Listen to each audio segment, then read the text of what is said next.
He put the world on wheels. He invented the modern weekend. He was the richest man on earth. But history has forgotten the monster behind the machine. He built a private police force to spy on his own workers.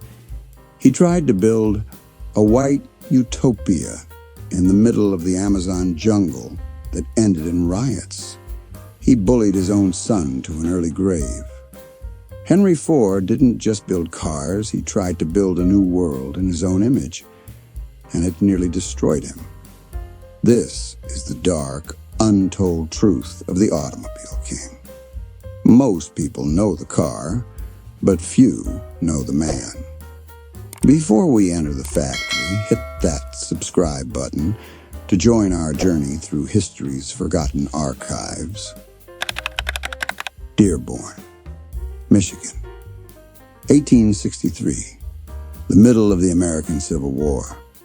On a quiet farm, a boy was born, Henry Ford. His father, William, was a prosperous farmer. He expected Henry to take over the land, to plow the fields, to live the simple life.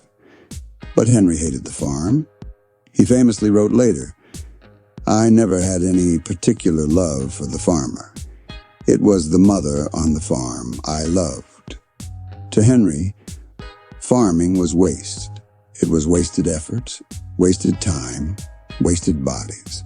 He looked at the mud and saw only inefficiency. He was different. While other boys played with toy soldiers, Henry played with the watches. By age 15, he was the neighborhood watch repairman. He could take a timepiece apart and put it back together with his eyes closed. He was obsessed with machines. Machines were logical. Machines didn't complain. Machines could be perfected. At 16, he did the unthinkable. He ran away from home. He walked to Detroit to become an apprentice machinist. He saw steam engines. He saw the Industrial Revolution waking up. And he knew deep in his soul that the age of the horse was ending. Fast forward to 1896. Henry is 32 years old. He is working as the chief engineer for the Edison Illuminating Company. He has a good job, a wife, Clara, and a young son, Edsel. But Henry has a secret mistress. Her name is the quadricycle. Every night after work, while Detroit sleeps, Henry goes out to the coal shed behind his house at 58 Bagley Avenue. For 2 years, he has been obsessing over a new invention, the internal combustion engine. He calls it a gasoline buggy. It is 2 a.m., June 4th, 1896. Rain is falling softly. Inside the shed, Henry tightens the last bolt. The machine is ready. Looks like 2 bicycles mashed together, powered by a crude 2-cylinder ethanol engine. No brakes, no reverse gear. A doorbell for a horn. Henry is shaking with excitement. He wants to test it. He pushes the vehicle towards the door, but then, disaster. He stops. He looks at the car. He looks at the door frame. The car is too wide. He has spent 2 years building it, but he forgot to measure the door.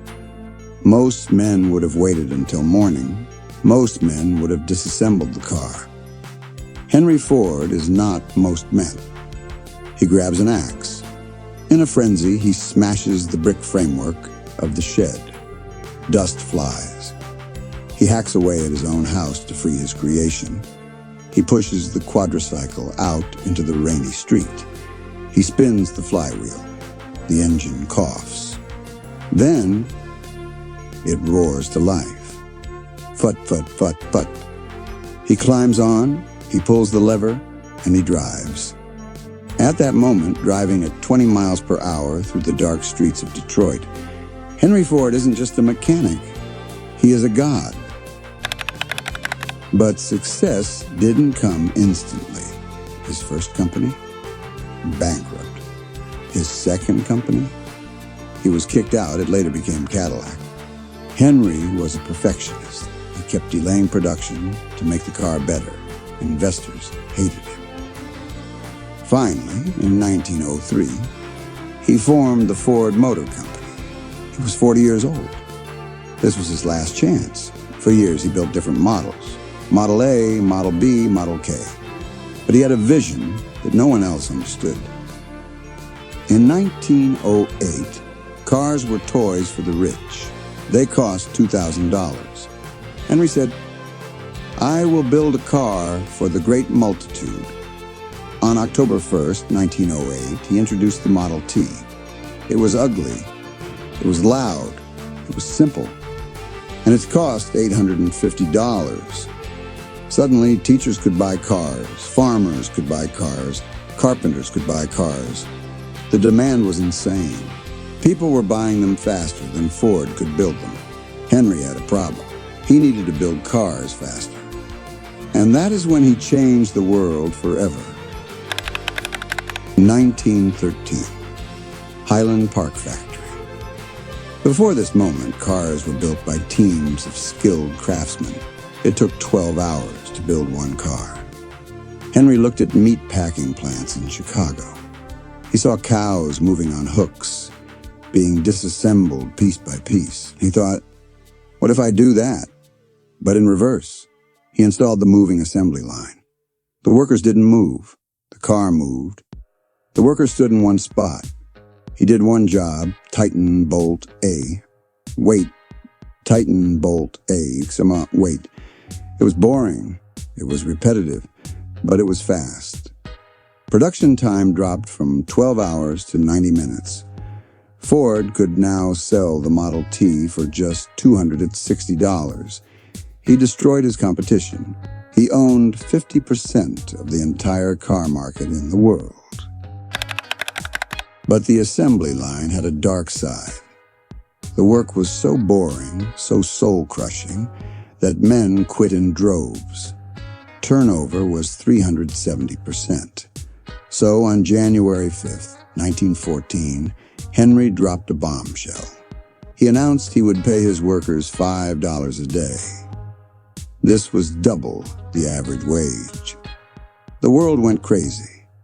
Thousands of men stormed the factory gates looking for work. Henry was hailed as a socialist hero, a saint of the working class. But there was a catch. Henry Ford didn't give money away for free. He wanted to own you. To qualify for the $5 day, you had to live a clean life. Henry created the sociological department. It sounds like a university study.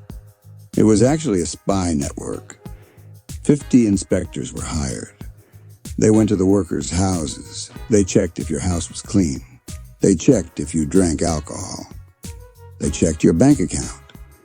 They checked if you were married. If you failed their inspection, no $5 for you. And eventually, you were fired. Henry Ford believed he knew how to live better than you. He wasn't just your boss. He was your father. He was your priest. By the late 1920s, Henry Ford was the richest man in history. His ego was out of control. He controlled the iron mines. He controlled the glass factories. He controlled the ships. But he didn't control the rubber. Rubber came from the British colonies in Asia. Henry hated the British. He hated paying their prices. So he looked at a map. He pointed to the Amazon rainforest in Brazil. "I will grow my own rubber," he said. "And I will build an American city there." He bought a piece of land the size of Connecticut. He called it Fordlandia. He shipped prefab American houses, hospitals, schools, and fire hydrants to the middle of the jungle.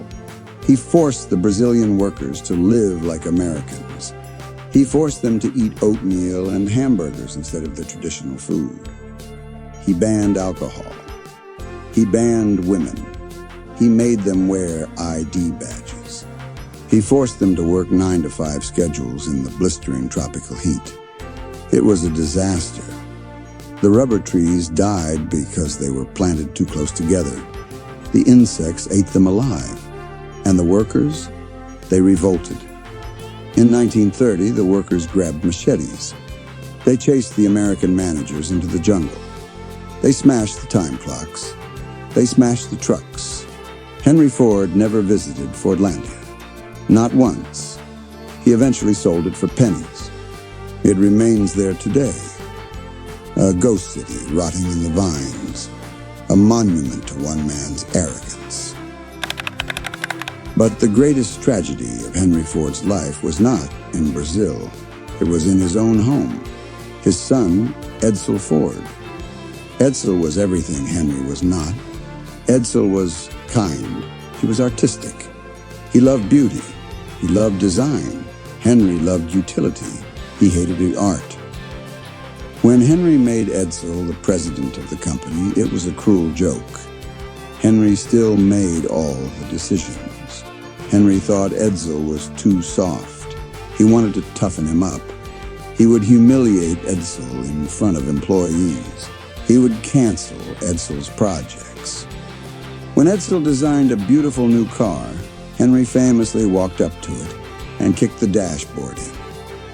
To control the company, Henry hired a man named Harry Bennett. Harry Bennett was not a businessman. He was a former boxer, a thug with connections to the underworld. Henry Ford gave Bennett total power. Bennett built a private army inside the factory. They carried guns. They beat up union organizers. And Henry used Bennett to spy on his own son, Edsel. Edsel lived in constant stress. The abuse from his father broke his spirit. He developed stomach ulcers. In 1943, at the age of 49, Edsel Ford died of stomach cancer.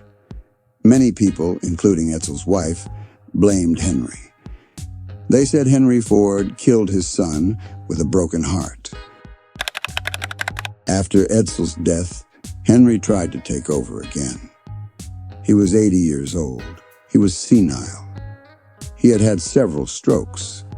The company was losing millions. It was falling apart. The U.S. government actually debated taking over Ford Motor Company because it was vital for the war effort, World War II.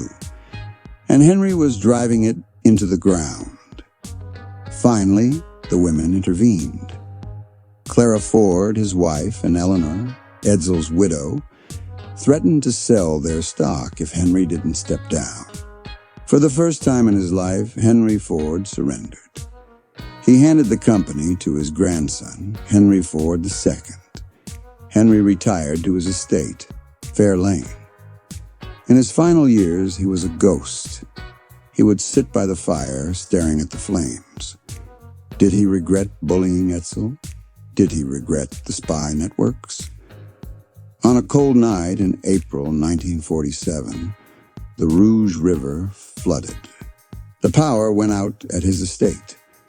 Henry Ford, the man who electrified the world, died by the light of a candle and a wood fire, just like he was born. Henry Ford was a complicated genius. He liberated humanity from the mud. He gave us the freedom of movement. He created the modern world. But he also showed us the dangers of absolute power.